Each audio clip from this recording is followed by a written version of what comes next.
I began my quest to discover what really happened back in the Arthurian times, specifically around the story of Gawain and the Green Knight, I expected it to be exceptionally time-consuming and involve hours and hours of research into various versions of the legend, various retellings of it. I expected to spend the next several years of my life in a library, poring over the details of Gothic literature. What I didn't expect to find was Gawain still alive and living in a 2-room apartment in Detroit. Alright, first of all, he wasn't even green. He was blue. Yeah, blue. Head to toe. Had face paint on. He was like some kind of Dallas Cowboys fan or something like that. This guy, he thinks he's awesome. He starts making all sorts of random claims like, oh, I can bench press 3 times my body weight, or none of you guys is as honorable as me. All sorts of shit like that. And he gets all riled up when he sees me. He starts saying, oh, I challenge you. And I'm like, oh, no, you didn't. And he's like, yes, I did. Wasn't there more loftiness in your speech, more grand pronouncements and the such? Just let me tell the story, alright? I just want to make sure the whole thing is accurate. My HTP grade may depend on the accuracy of your retelling. Whoa. I thought this was for Fox News. No.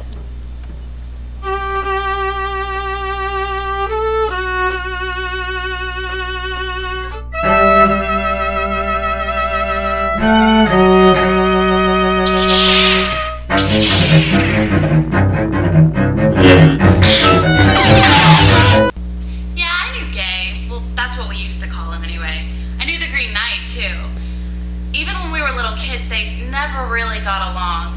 I remember in 2nd grade we'd be out playing by the swing set, you know, me and Gay and the Green Knight. The Green Knight would be like, oh, kill me, cut my head off, and we'd be like, yeah, all right, that sounds cool. And then, you know, he'd just pick it up and he'd walk off, and I don't know, it was cool at first, but it got pretty old fast.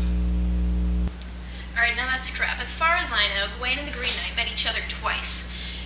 When the Green Knight issued a challenge and when Gawain went to the Green Chapel. Once he found out that the interview wasn't for Fox News, he got out of there pretty quickly. Not after demanding $20 though, and I found myself lost again. I went online and Googled the Green Knight and found that he too was also alive and selling Bibles door to door somewhere in the Midwest. I journeyed Midwestward. Also, I found an opportunity for an easy 50 points.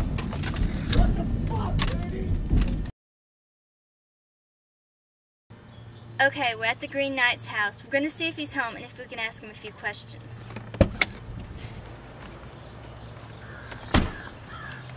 Don't want it. Don't want what? Whatever it is you're selling, I don't want it. I'm not selling anything. I just want to ask you a few questions. About my long distance company? I know the drill. Last time someone was out here, I took 3 swings at their head. Are you the Green Knight made famous through myth and legend? Hey, Green Knight! Hey, Green Knight, are you coming to the block party? Maybe. Who's asking? I'm asking. Okay, fine. I'm the Green Knight. Noble bastion of truth and honor. Guy who tested Sir Gawain, Knight of King Arthur. Yeah, that's me. Do you mind if I ask you a few questions? About my long distance company? No. Okay, fine.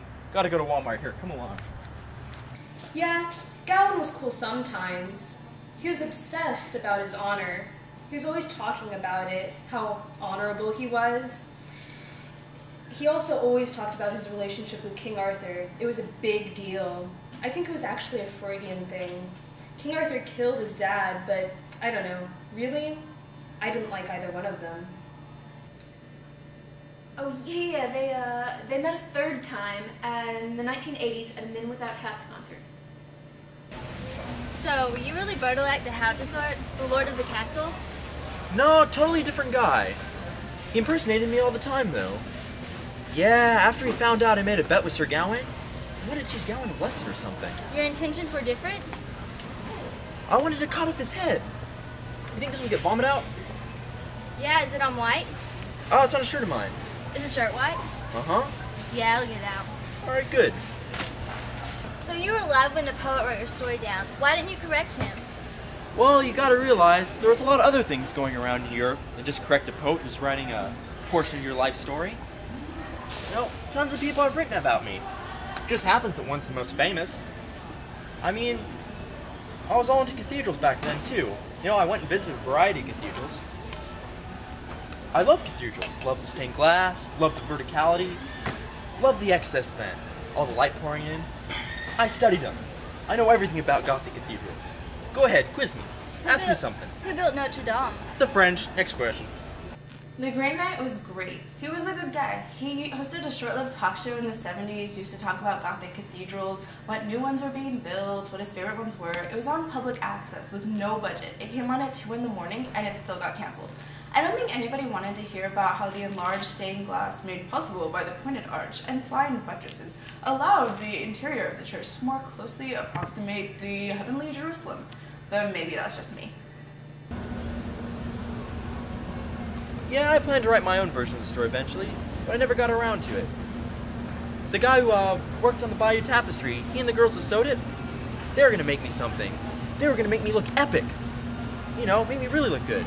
Your own version? Yeah, I mean, the story is all about Sir Gawain. You know, it was over 100 years ago, but I still got a few hundred years in me. I'm a legend, a very complex figure. People say I represent the primal urges in society. You know, like gangrene and rebirth. Hell, I didn't even like the color green. I just like the word green. My favorite color is blue. It seems to me, when you base an interpretation on a color, you're just looking too far into it.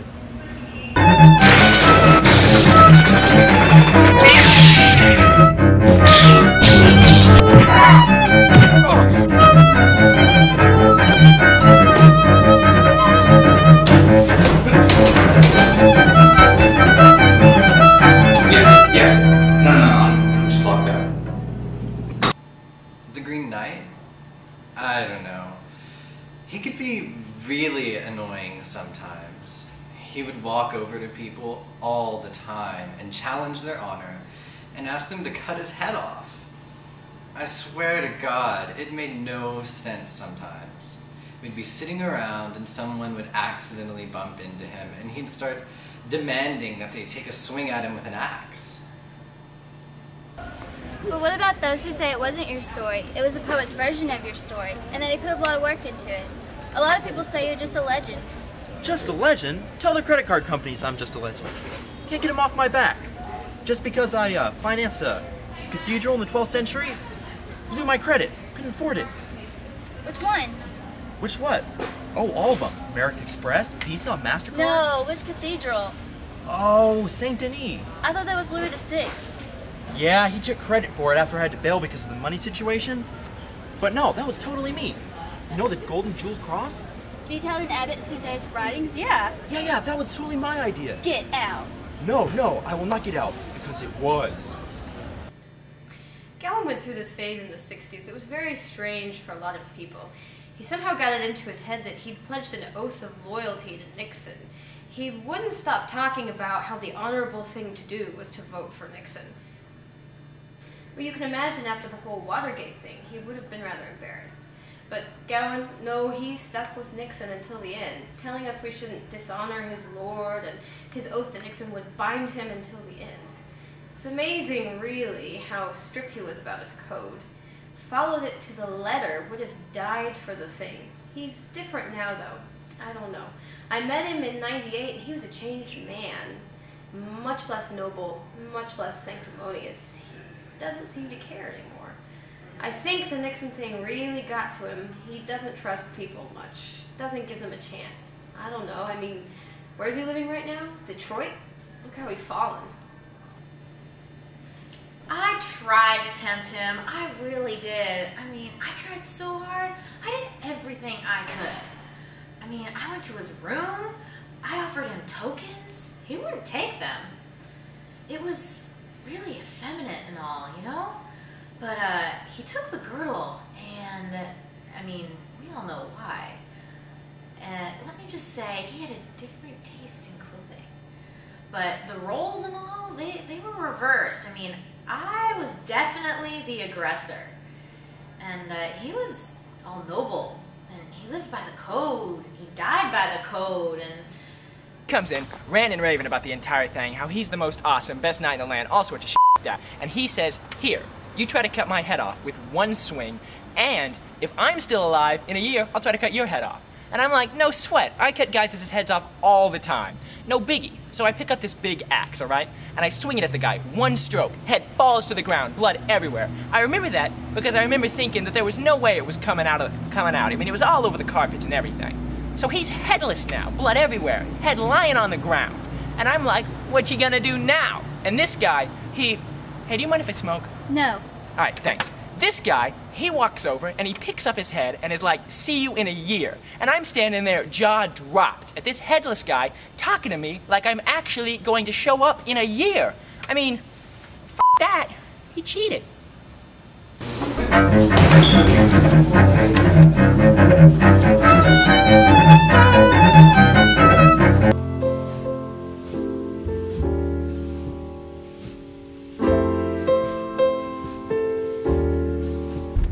So a year passes by, and by that time, I don't remember anything about it. I'm off somewhere, passing into another time period, and it completely slips my mind. So meanwhile, apparently comes off to find me, fulfill his end of the bargain. Why do you think he did that? Back then, he was all about the code. No question about it. He wanted to fulfill his oath. Would I have left my husband for him? Yeah, if he would have let me. No, I'm not so sure. He's changed. The Nixon thing, it was really hard on him.